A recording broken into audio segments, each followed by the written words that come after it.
Рамазан айы кірген кезінде қандай жағдайлар орын алатын білесіз бе?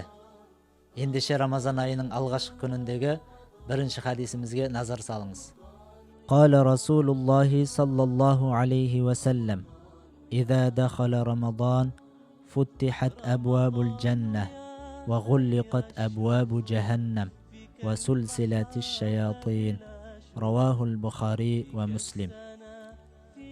İmam Bukhari мен Müslim'нен жеткен хадисте Алла елшісі саллаллаху алейхи вассалам былай деген: Рамазан айы кіргенде жәннаттың есіктері ашылады, жаханнам есіктері жабылады, шайтандар кісенделеді. Алла Тағала баршаларымыздың ұстап жатқан оразаларымызда, оқып жатқан тарауих намаздарымызда қабыл етсін. Рамазан мұбарак болсын.